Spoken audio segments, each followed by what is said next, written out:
and action. Well, the term Walt, of course, is in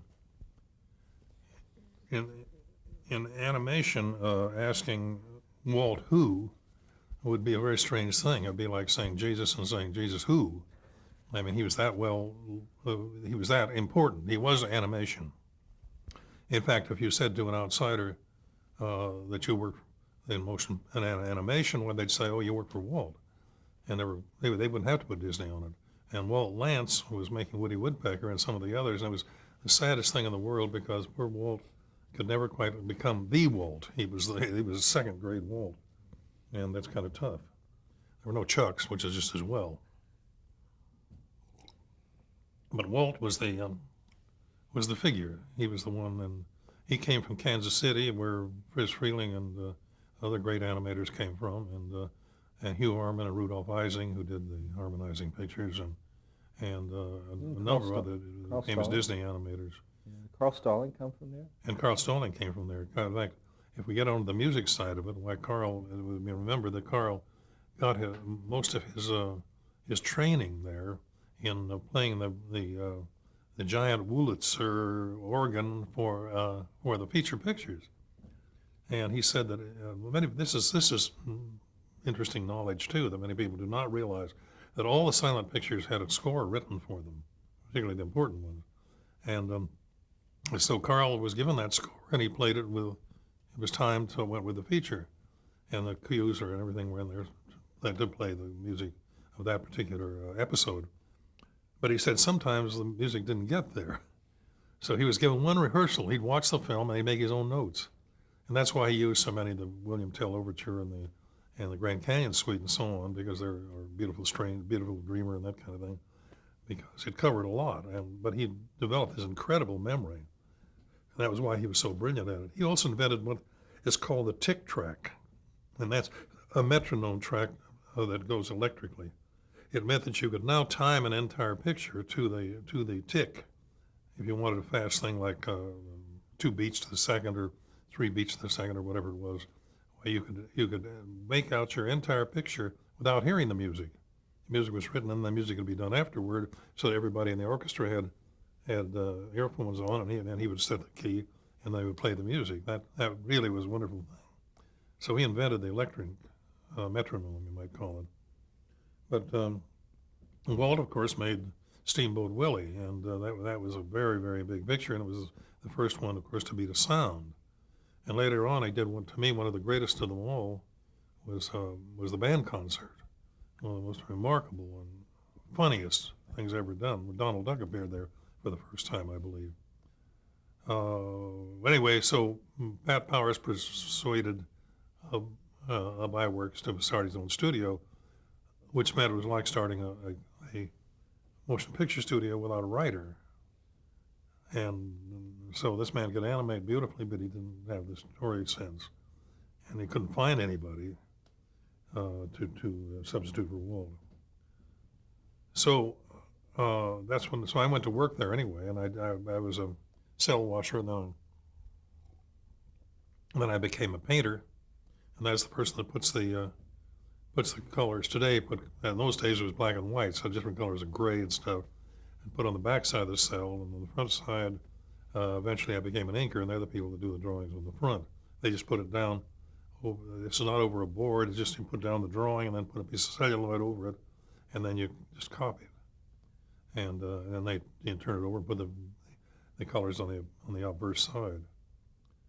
That's generally what animation is all about. Then you put it under a camera with a background and shoot it over and over again, 24 frames to the second. And that's really all animation is. But you might say that animation is alive when you are able to flip it.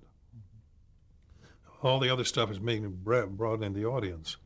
But an animator sitting here and flipping, and you can learn to flip it so that it was the same speed as the camera, 24 frames. And when you got 200 or 300 drawings in there, you hold them up and flip them, you could tell whether the animation was working or not. In those days, they didn't have test cameras, and so you had to learn pretty well what your timing was. And a remarkable craft. Like at Warner Brothers, we had to learn to time the entire film on music bar sheets before you ever went to the animator. And there's a lot of stories about that. I don't know how far you want to go into this miserable area. Yeah. I think we'll just continue, we'll just keep on the chronology. When was the Long Beach quake? Were you at iWorks when the earthquake happened? The big one? Well, no, I wasn't there, but I knew some animators that were. No, I had, about that time I got appendicitis, and when I got well, I went down to Old Vera Street and drew portraits for $1 a piece, and grotesquely overcharged. And but I discovered one thing that you could do is that if you're drawing a portrait of somebody, not a caricature, if you're drawing a portrait of somebody, draw them in profile, because nobody knows what they look like in profile, and everybody's willing to believe that they're good looking. So I simply made a good looking profile and did their hair nicely and all this stuff, and they were always willing to accept it. And a lot of them didn't feel they'd been overcharged by the $1. But I did discover, this is just auxiliary stuff, but it shows the kind of thing that artists have to put up with. Well, I was doing those, and on Old Vera Street was an old Mexican street that was revitalized, and you could buy little pine nuts like this, and in order to get into them, you had to crack them with your teeth. You also, they had little pine tree shaped Mexican candies. They were like this, So while I was doing this, I learned a distaste for the sound of cracking nuts and the crack, crack, crack. God, and here I'm trying to draw, I'm an artist, right? Did any artist have to put up with this kind of nonsense? Did Da Vinci have to do it? Somebody sucking on us, so on. So anyway, after a short time there, Leon Schlesinger was opening up his studio, and so I went out there and applied for a job and got it. And so I went for 1930. I was in animation at 31. Then I went away for a short time. I came to Warner Brothers, or Schlesinger Studio, actually, in 1933, on March 15th, 1933, a day that shall live in infamy. And and I stayed there for 30 years. Yeah. Now, wasn't there, now just before we start with Leon, didn't you have some sort of sojourn as a puppeteer? Yeah, well, that was just passing. The Yale puppeteers were down there at that time, and so one time when a reporter was coming in to take pictures of the Yale puppeteers, and they were either out doing something else, so they made a picture of me holding up a puppet. I'd helped them a little bit, but nothing. So they made a picture of me, and I was supposed to be a puppeteer, but I was faking. I don't think I could have known they called them manipulators, But those guys were brilliant. And there was one where the guy was playing up above on the stage. There was a man playing an organ like Carl Stallings. Well, rather than having strings coming down, they had wires coming up. So this guy had to lay down on his back underneath this organ with these wires, and on his fingers, you see, and then he could like this and so on, and the guy would then play down God, but he couldn't even see. He had no idea. But one thing that stuck with me always in watching these men work, which stood me in good stead later, is if you want a character in animation or as a puppet to be believable, you'll see that it's sitting firmly on the ground. Now, if you ever had a puppet and you're young, and you'll find that you don't have that sense of touching, so they'll be in the air most of the time, not believable. And these guys were so good that they could run somebody out, and the feeling was solid. They felt like their weight was. In animation, that's the first thing you try to learn, is how to keep it film, because there is no weight to a drawing. So what you have to do is to respond to that. I mean, if somebody is sitting on a chair and you want a feeling of weight, remember there's a fat surface, and this is, let's say you're going like this, and if you put the weight down, there'll be a bulge here. The animator should know that. So if Porky Pig sits down, there'll be a bulge here where he sits. And there'll be a straight line. Because the more you put two fat areas together, the straighter becomes the line. So that if you have somebody sitting on a bar stool, and if they're nice and fat and they got a lot of weight, we used to go in and sketch these people. They didn't know it in a bar, because we could look out and here was a bar stool, and on it we could see the lady's bottom, on there. and if it just went over bounced over the side, she wasn't wearing a girdle. See, I mean, it came straight across here where the weight was coming, and there was some left over. But then the other lady might have a girdle on, and it would be straight, and cross here straight in the curve here. But it had to go someplace, so you could tell where it went because the vat was pushed up, and so you drew it straight up here and then round like this. I think I think animation is a product of curiosity, and like what great screen doctor Wilson Meisner said I respect religion, but it's doubt and curiosity that gets you an education, and that's certainly true. You know, I'm not satisfied with an animal moving a certain way unless I know that it has to move that way. And watching a sloth, you know, moving, and you see that it moves this way, and it moves slowly because it doesn't have to move fast. Nobody's going to climb up there and eat a sloth. They're ugly and not very palatable. It's interesting how you're talking about puppeteers and then thinking the computer artists, the digital artists of this day, of 1998, the biggest problem they have with their images is weight. The film Godzilla's just come out, and you're looking at it and going, gee, he's not making good contact with the ground. Right. You know, and then it's If you don't feel that, if you want to see a very good example of that, the Brave Little Tailor that Disney did in the short period when their great short subjects were done, between 1933 and 37, when all the great animators went on to features. They said one of the reasons that animation short subjects came into there was so much demand for them was that around 1930 or 31, the great short subject man, Kipling, he's a good man too, but all the great Disney animators were kind of waiting in the wings while Keaton and Chaplin and Harry Langdon and all these guys stopped making short subjects and began to make features. They needed the short subjects, but they couldn't get them from the live action, the great ones. So there were a lot of imitators, but they were terrible. So at that point, the gate opened and somebody realized these short subjects are valuable. We can make them and put them in the place of these guys. So during that time, some of our best cartoons were later, but the great Disney cartoons were from the 1930, I'd say 1932 or 1933 when the Three Little Pigs was done. The Three Little Pigs was the turning point in animation, because for the first time characters were determined by the way they moved rather than by what they said they moved. Today, most of all Saturday morning stuff and a great deal of stuff on so-called children's program called kidvid, which is one of the ugliest terms in the world and should be erased should not be allowed, because it indicates that you're writing down for children. And nobody has the right to write down to children. I better not get on from that subject. But it was very, very important. And with Three Little Pigs, you had three characters that looked alike but moved differently. They were simple terms, but they still moved differently. And so there you had it. And then suddenly I realized, and everybody suddenly realized, we had to make these characters come to life. Now then, all you had to do is go back and find a dictionary written by a man named Noah Webster, who in about 1845, wrote under his animation, to invoke life. Well, you can't say it any better than that. If it doesn't, and by that I mean, if you can't tell what's happening by the way the character moves, you're not animating. It isn't what they say. That's why, much as I admire Matt Groening and people like that, that is not animation in the sense that we're talking about.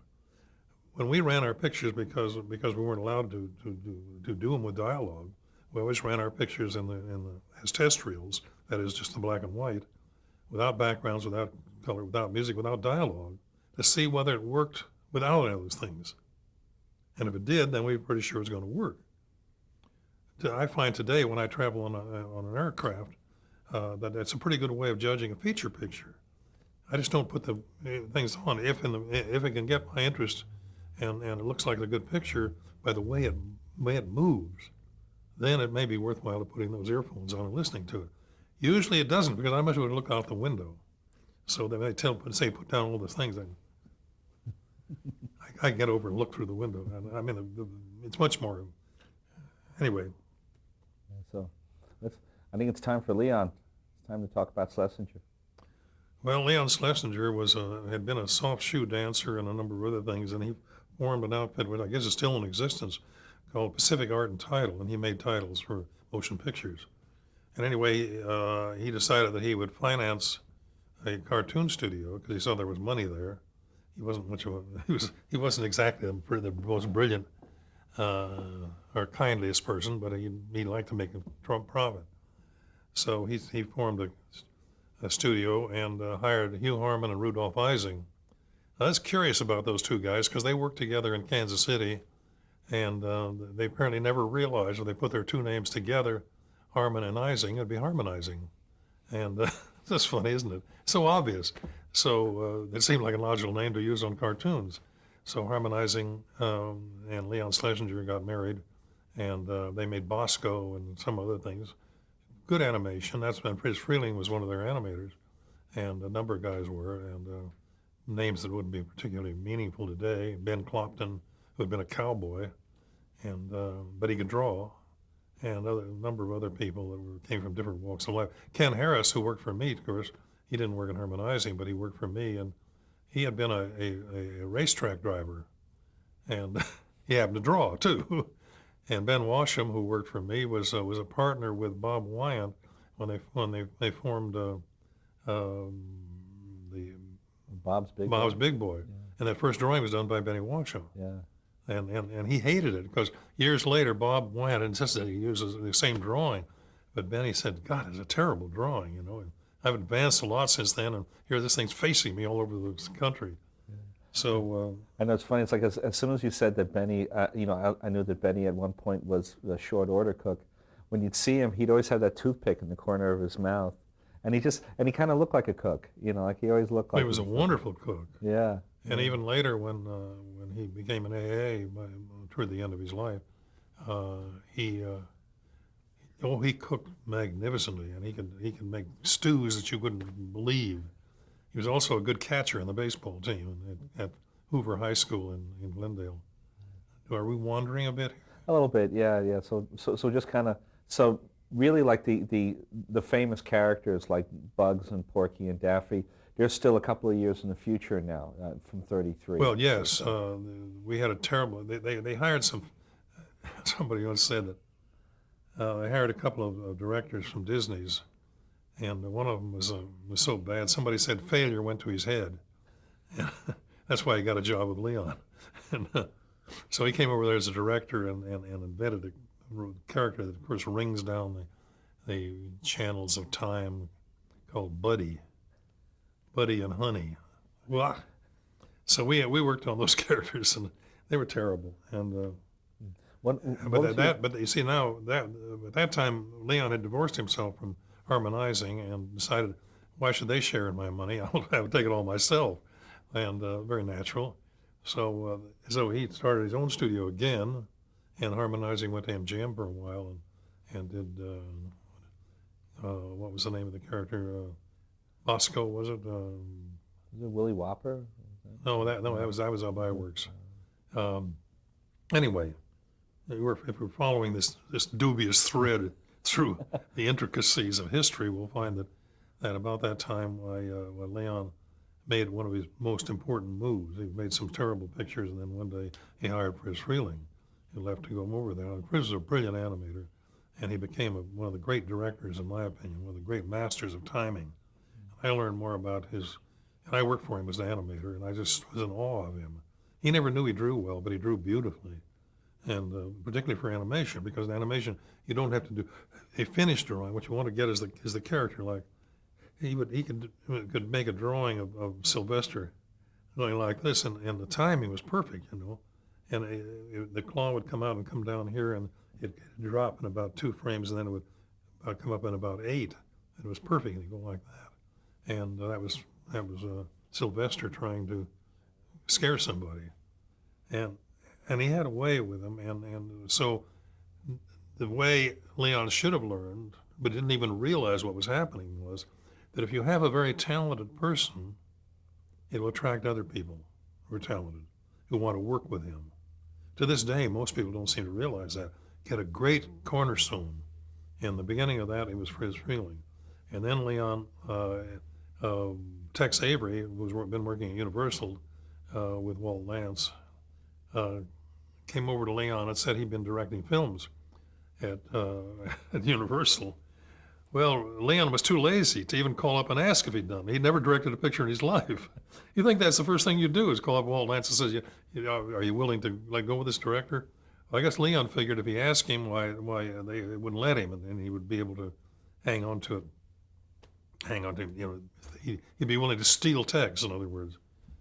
So Tex came over without ever having directed a picture, and Leon assigned Bob Clampett and me and Bo Cannon to go to work for him as animators. Now, there was no story department. We were the story department. I mean, we get an idea like Porky the Wrestler or something like that, and anything, the Wild West stuff. And we realized at the time, after a while, with Leon, that Leon had hired a corker in Tex. But we had a lot of fun. It was all one, and we in this place we worked in by the remarkable name of Termite Terrace. That's what we gave it the name. It was an old bungalow that went back to about 1915. In the middle of the old Warner lot on Sunset Boulevard. And it was called Termite Terrace. Well, and we had pet spiders too and things like that. It was so beat up you couldn't believe it. And we had a couple of mice and many that lived there. And a couple of years later, when they built a new building for us, we took 2 or 3 spiders with us because we figured we wouldn't be at home in a new building without some ingrown spiders. Was Tashlin there by then? Yeah, Tashlin came later. As a matter of fact, I inherited Tashlin's. We were there for a few years, and maybe 2 or 3 years, and then Bob Clampett became a director, and that was when Iworks went out of business, and Bob and I went out to, boy, this is really intricate, isn't it? Went out to Beverly Hills, where his place was, to rescue a couple pictures. We directed a couple of pictures with Ub, and then Bob became a director, and then about a year later, I think in 1937, I became a director. Not knowing how to direct, but what the hell. Anyway, so I was fresh blood. Because we used to say, we know what to do with new blood, spill it. So anyway, so that's how I became a director. But Tashlin had been working there. Tashlin was an interesting bird, of course. He'd worked in New York for Terry Tunes, I believe it was, and one of those schools, and Van Buren. Van Buren, yeah. Van Buren. Yeah. And he's the only man I've ever known that made a comic strip just to insult somebody. And so he made a comic strip called Van Boring, and he insulted Van Boring every day in that comic. It was a comic box, really. And he got a lot of satisfaction out of that. Nobody else ever understood that he was insulting him. Just one thing. Of course, let me regress a bit, though, that William Randolph Hearst loved cartoonists. He really loved them. He cared a lot about them, and the International Studio that he founded in New York could have been the Disney studio. But these idiots that he put in charge, and idiots, I mean these stupid rats that he put in charge of the studio, decided that they would pad their payroll and stuff and take the money and put it in their pocket. And he was naive, as Bugs Bunny would say. He was naive, naive. And he didn't know until he found out that these guys had been cheating him. It's around 1918. And he was 1918 or along in there. Anyway, that was too bad, because here was a guy that really cared about and cared about comic strip people and supported them. He was indeed the father of it. And in every other way, he was probably a villain, but every animator should look at him with love because he cared about them.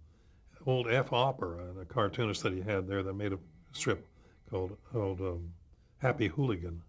He was a tramp that wore a bean can on his head. And as Opper got older, he became very infirm, and his drawings were terrible. But Hearst realized that the only reason for this man's living was to see his stuff in print. So he printed him right up to the day he died, even though it was useless because there was no gags to it. There was anything. His drawings were shaky and so on. But he could do it, you see, and people talked about him doing things like castles and so on. But think of doing that, of supporting a man in that one situation, which didn't hurt him any, but it was a thing that made all of us really care about him. So tell us about the actual the shorts that you would do. I always heard they had a real fast turnover for a 6-minute cartoon. It was just like a couple of weeks. Or what was like the breakdown, like the schedule like? Well, but today, particularly in television animation, I suppose nearly all of them think, boy, you guys really had it easy, because each one of the directors, and then there were usually 3, sometimes 4 directors, would direct 10 pictures a year, and which is an hour. They were 6 minutes long, and there was an hour long. That meant that every 5 weeks we put a new one to work. But we have 5 weeks on story, 5 weeks on direction, 5 weeks on animation with 4 or 5 animators, and so on, right down to the ink and paint division. And so there would be 3 units per doing the creative work, and then in the center of the building was the ink and paint division, and they worked for everybody. But that meant they were turning out a picture practically one every 2 weeks. Anyway, so that's what. Excuse me. We thought we were put upon because at MGM, Bill Hanna and Joe Barbera, who were doing Tom and Jerry, and that's all they did. By the way, there's a PBY if I've ever seen one. Oh my God, yeah. I think it's a flying boat, yeah. Yeah, it's a flying boat. You don't see many of those anymore, do Yeah. you?